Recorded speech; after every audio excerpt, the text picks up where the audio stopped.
Tengah.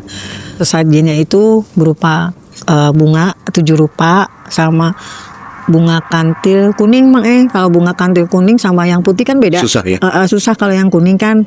Nah itu mahal juga kalau orang yang ngerti sih gitu. Terus udah semuanya sesajennya lengkap sama ayam bekakaknya, tapi ayam kampung jantan. Fajar ritual lah selama 7 hari di hutan. Ngelakonin tuh sehari Fajar di situ nggak nongol di hutan itu, Terus kedua, ketiga, keempat, nah hari ketujuh makhluk itu datang ke Fajar selama sudah ngelakonin ritual 7 hari nih, Nah Fajar ditanya, untuk apa kamu melakukan ritual sama si perempuan yang makhluk yang saya tadi ceritain, yang rambutnya jiwok, matanya merah, terus lidahnya menjulur, terus ada gigi taringnya gitu. Dia bilang, untuk apa kamu datang ke sini manggil saya, kata dianya, si makhluk kuip ini. Saya mau kekayaan yang instan, tapi saya nggak mau tumbalnya nyawa. Ya sudah, kalau memang kamu mau, berarti kamu jadi pengikut saya. Sebelum ceritanya dimulai, jangan lupa klik tombol subscribe, nyalakan lonceng notifikasinya, dan bantu channel Suara Tengah Malam terus menghadirkan kisah-kisah horor paling menyeramkan setiap malam.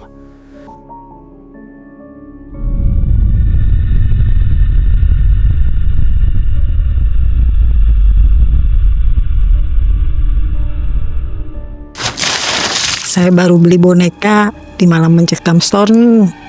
Bonekanya bagus nih buat nanti nemenin saya tidur. Fajar cerita, awalnya saya bisa ngelakuin kayak gini, temen sudah pernah melakoni. Akhirnya saya ngikutin jejak dia. Saya bilang, Fajar ngomong gitu. Terus saya diajak dengan modal saya sendiri, karena waktu itu saya sempat kerja, saya punya tabungan sedikit. Terus saya cerita, curhat sama temannya, saya mau cari kekayaan tapi dengan instan, tapi nggak mau ada tumbal nyawa. Diajaklah sama temennya ke daerah Jawa Tengah, menemui Kuncen di sana, Terus udah ketemu sama Kuncen yang di Jawa Tengah itu, diantar sama temennya. Si temennya itu ngobrol sama Kuncennya, nih teman saya mau juga melakoni seperti saya. Karena temennya ini kan sudah berhasil, dia sudah mencapai katanya 100 perawan, tidak ada halangan, dilancarkan semuanya katanya. Kamunya sanggup katanya. Sanggup lah, karena saya mau punya kekayaan dan saya pengen mau jadi orang kaya. Orang tua saya juga dipandang, dihormatin, disegani katanya. Ya sudah, kalau memangnya kamu sudah bulat katanya, kata Kuncennya nih, simbahnya katanya, saya cuman mau ngasih tahu nih maharnya apa yang mesti dikeluarkan, sesajennya, terus kamu harus bagaimana. Nah Mbak Kuncen ini bilang sama Fajar, siap apa aja katanya. Dah, kamu tinggal duduk manis di sini, saya yang beli, kata Kuncennya. Nah udah Fajar sudah ngasih uang ke Mbak Kuncennya. Mbak Kuncennya beli sesajen yang mau untuk melakukan Fajar ritual di hutan di daerah Jawa Tengah. Sesajennya itu berupa bunga 7 rupa sama bunga kantil kuning, kalau bunga kantil kuning sama yang putih kan beda. Susah ya? Susah kalau yang kuning kan. Nah itu mahal juga, kalau orang yang ngerti sih gitu. Terus udah semuanya sesajennya lengkap sama ayam bekakaknya, tapi ayam kampung jantan. Fajar ritual lah selama 7 hari di hutan. Ngelakonin tuh sehari Fajar di situ nggak nongol di hutan itu, Terus kedua, ketiga, keempat, nah hari ketujuh makhluk itu datang ke Fajar selama sudah ngelakonin ritual 7 hari nih, Nah Fajar ditanya, untuk apa kamu melakukan ritual sama si perempuan yang makhluk yang saya tadi ceritain, yang rambutnya jiwok, matanya merah, terus lidahnya menjulur, terus ada gigi taringnya gitu. Dia bilang, untuk apa kamu datang ke sini manggil saya, kata dianya, si makhluk goib ini, saya mau kekayaan yang instan, tapi saya nggak mau tumbalnya nyawa. Ya sudah, kalau memang kamu mau, berarti kamu jadi pengikut saya. Apa kamu datang ke sini? Pulang dari sini, kamu harus menyediakan kamar kosong untuk ketemu dengan saya setiap bulannya di bulan purnama. Nah, setelah kamu siap menyiapkan kamar itu, ini kembang kantil yang kuning ini dibawa pulang. Dia bilang gitu. Terus kalau misalnya ditempatin di cawan itu yang kayak mangkok gitu loh, Mang, itu sama kemenyan. Jadi setiap kali ritual memanggil saya, kamu taburin kemenyan, dibakar, tapi bunga itu harus ada. Jadi kalau misalnya bunganya busuk, ya kamu beli lagi, cari lagi, katanya. Jadi setiap kali manggil saya seperti itu, katanya. Dan kamu juga harus bisa mencari perawan, karena saya butuh darah perawan. Ya, saya sanggup, kata Fajar. Sanggup katanya. Terus akhirnya Fajar bilang sanggup, ya dia udah menghilang aja. Terus Fajar pulang ke rumah si Abah Kuncen itu. Bah, saya udah ketemu nih sama makhluknya. Dia bilang gini. Ya sudah, sekarang kamu tinggal nurutin apa kata yang dia mau. Menyediakan kamar khusus, tapi jangan terlalu terang banget. Terus di kamar kamu juga apa yang jadi target kamu ya harus ada. Misalnya kayak foto si ceweknya yang mau jadikan target, terus berkas-berkas ataupun catatan yang kamu mau jadikan untuk kamu kaya gitu. Fajar bilang, ya Bah, saya ngerti, paham. Ya sudah, kalau misalnya paham, ngerti, kamu pulang. Tapi dengan catatan, kalau berhasil, si abahnya bilang, saya minta beberapa persen dari apa yang sudah dapatkan sama kamu. Ya contohnya kayak teman kamu ini loh, katanya. Oh ya udah, katanya. Fajar bilang, saya siap Bah, katanya. Jadi saya pamit ya Bah, katanya. Terus pulanglah dia sama temennya ke rumah di Jawa Barat lagi, pulang lagi nih. Tempat melakukan pesugihannya di Jawa Barat juga? Di rumah, kebetulan di rumahnya Fajar itu kan di belakang ada kamar tuh, Mang Ei. Yang di belakang itu dia jadikan buat tempat ritual. Jadi setiap bulan purnama dia masuk ke situ, bulat, Mang Ei. Manggil makhluk itunya juga sambil naburin menyan. Nah, kembang 7 rupa dan kantil kuningnya harus ada. So, akhirnya datang kan setiap malam bulan purnama, Mang Ei. Nah, datang. Lampu juga nggak boleh terlalu terang, harus yang redup-redup. Terus tidak boleh ada yang masuk ke kamar itu untuk dijadikan tempat ritualnya dia. Jadi tempat itu khusus untuk dia dengan makhluk gaib itu, Mang Ei. Jadi setiap kali dia datang, ya dia berbuat seperti suami istri gitu, Mang Ei.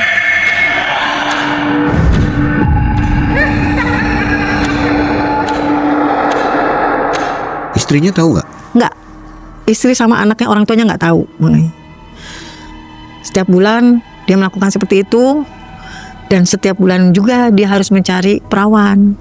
Setelah berbuat seperti itu sama makhluk gaibnya, besoknya dia mencari perawan yang untuk dijadikan tumbal. Bukan dinikahi ya? Bukan. Jadi bukan dinikahin.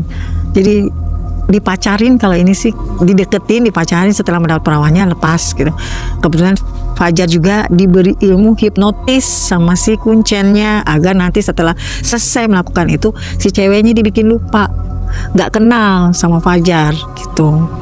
Kebetulan yang jadi targetnya Fajar itu anak kuliahan, makanya mendekatin. Pertama berhasil, kedua berhasil. Jadi caranya memberikan darah perawannya, setelah dia berbuat seperti itu sama cewek yang masih perawan ini, Mang Ei, si makhluk itu tuh dateng, Mang Ei, menjilat darah perawan itu.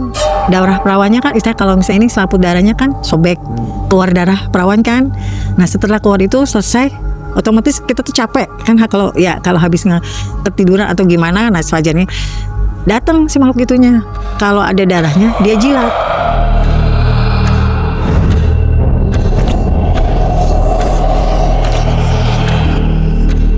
Dijilat, kemudian baru Fajar selesai, terus bangun ceweknya, terus pulang. Sudah gitu aja, Mang. Setiap bulan purnama seperti aja, setiap bulannya dan bulan purnama. Lalu ceweknya meninggal? Enggak. Hanya begitu aja? Iya, hanya begitu, tapi dibikin lupa, Mang. Jadi nggak kenal, nanti ketemu sama Fajar pun nggak kenal. Jadi ada ilmu hipnotisnya Fajar gitu, Mang. Nah Setelah mendapatkan 1, 2, 3 sampai 11 baru kelihatan Mang Fajar bisa membelikan rumah untuk orang tuanya. Dia juga punya kendaraan, awalnya memang motor, terus kerjasama dengan kontraktor lain, vendor-vendor yang lain juga lancar, walaupun masih dibilang katakan masih belum yang besar atau yang sedang gitu, masih ecek-ecek lah, tapi ya lumayan gitu. Terus di yang ke-25 meningkat lagi Mang setelah mendapatkan perawan yang ke-25 meningkat lagi, dia bisa beli mobil, beli rumah, terus beli rumah lagi, beli tanah, sampai akhirnya ke 77, ke 99 jadi kaya. Dia kontraktor yang sukses itu Mang Saya nggak kepikiran itu 77 ya. Harus di kamar di rumah. Ya. Istrinya nggak tahu. Alasannya apa ya? Kalau misalnya setiap bulan purnama dia masuk itu bilangnya ini kamar untuk saya kerja, jadi jangan diganggu gugat. Terus ini kamar khusus untuk saya kerja, saya biar fokus kamar kerja, biar fokus dengan usaha saya yang sekarang ini.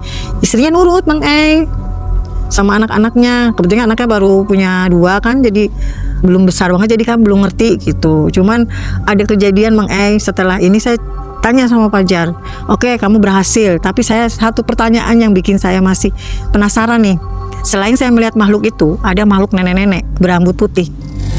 Itu siapa Jar? Apakah itu korban kamu atau gimana? Katanya kamu bilang tidak ada korban nyawa, cuman perawan yang kamu dapatkan, diinginkan. Saya tanya nih, itu nenek-nenek siapa? Ternyata Mang itu neneknya dari istrinya, nggak sengaja masuk kamar ritual.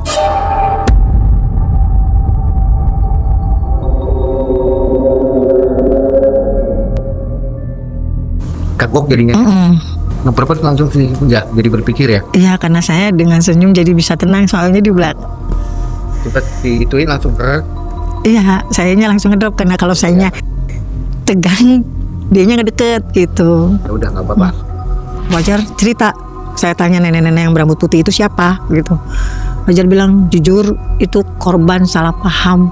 Jujur itu bukan yang saya mau, karena dia nenek-nenek dari istri saya ini sudah pikun.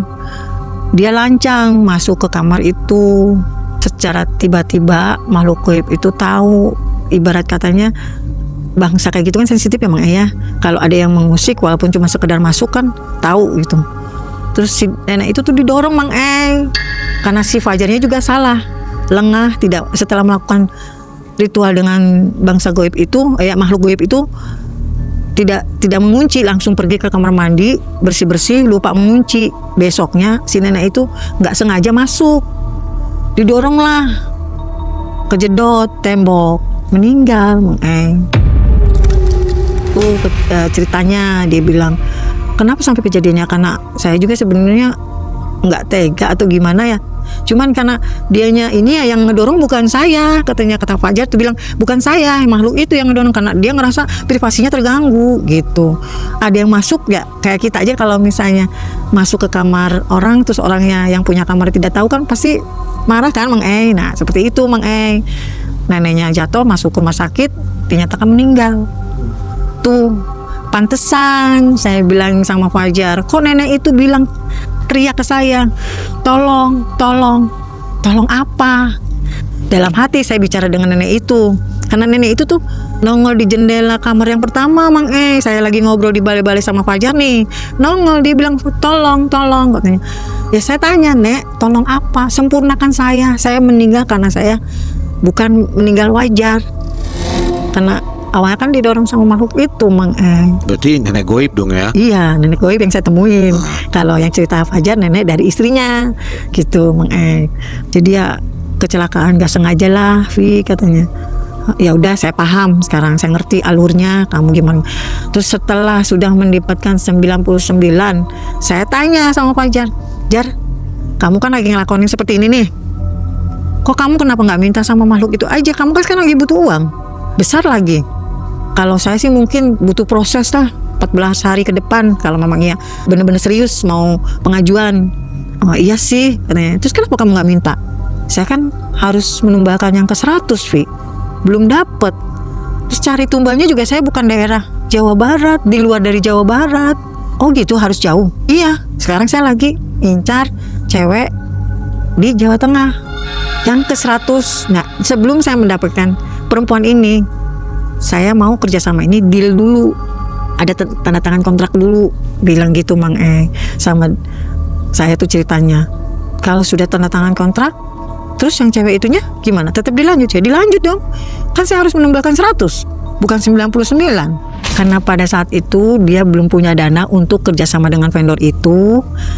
Lantas dia mengajukan pengajuan kredit ke saya dan target yang ke 100-nya belum dapat Mang Kalau sudah dapat, istilah katanya pinjam dana dulu, baru nanti kalau sudah dapat tumbal yang ke 100 ini, dia mendapatkan kekayaan lagi, baru dikembalikan. Seperti itu bilangnya. Jadi ibarat katanya cuman apa ya? Dana talang. Itu, tapi dengan pengajuan sebenarnya yang dia tuju target yang ke 100. Itu Mang setelah mendapatkan tumbal 99 tuh, kekayaannya hebat banget Mang punya dump truck aja 5. Belum dia punya tanah dibangun kantor CV. Belum lagi mobilnya buat orang tuanya, buat dianya sendiri, untuk inventaris orang karyawannya, kendaraan motornya banyak Mang. Saya aja sampai salut, hebat. Ngelakonin begini berapa lama Fajar? Saya secara logikanya hebat banget. Saya salut sama kamu, cuma caranya aja yang salah kamu. Saya bilang gitu kan. Ya 8 tahun lebih lah, 8 tahun 3 bulan 5 bulan lah saya ngelakuin ini. Hebat, baru 8 tahun sudah semuanya punya, mapan, anak-anak kamu juga tercukupi, istri kamu juga, orang tua kamu. Terus kamu sekarang jadi dipandang dong? Iyalah jelas. Katanya saya dipandang sekarang sama masyarakat di sini. Oh Fajar itu ya, oh Fajar yang kontraktor ya, yang kaya raya ya. Dulu saya dibilang apa? Si Fajar miskin katanya, gak punya apa-apa, belagu katanya, kerjaannya cuman beng kesana beng kesini katanya. Nah sekarang saya punya nama saya jadi baik kan.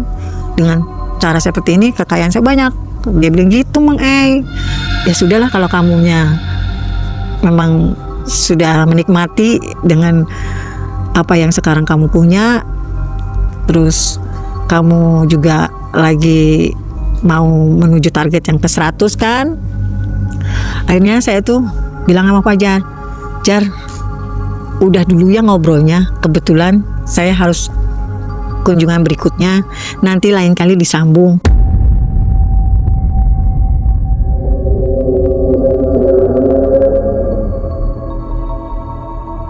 Jadi dia sekarang fokusnya mau cari yang ke 100. Kebetulan sudah dapet orang Jawa Tengah Mang Padahal pada titik ini kayaknya sudah luar biasa. Sudah banyak, sudah saya aja ya ngiri, bukan ngiri ya Mang Jadi apa ya, hebat banget gitu, salut gitu. Cuman ya salah di caranya aja Mang Kalau saya kan maunya turun dari Gusti Allah gitu, rezeki kan gitu, halal gitu, harum juga kan gitu Mang Makanya terus udah gitu Fajar bilang sama saya, Vi, nanti kalau seumpamanya mau diproses, kamu kabarin saya, karena saya sekarang mau ke Jawa Tengah dulu, karena saya harus menargetkan cewek ini yang ke 100, biar apa yang saya inginkan, harapkan dengan vendor yang kerjasama, karena ini kan vendornya besar nih dananya, terus saya juga pengen ini berhasil, jadi saya harus mendapatkan cewek itu.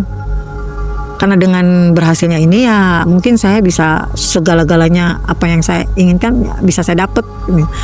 Bahkan Mang dia tuh bukan sekedar mencari tumbal aja Mang Kalau misalnya dia lagi kerjasama, misalnya saya dengan saya perempuan nih yang kerjasama kontrak sama Fajar Alot, dia pakai ilmu itu, jadi ngegoda si cewek itu yang mau diajak kerjasamanya, dipakailah jadi lancar gitu Mang Ibarat kasa dipakai, Mang juga paham kan dunia itu kan gitu, bisnis gitu.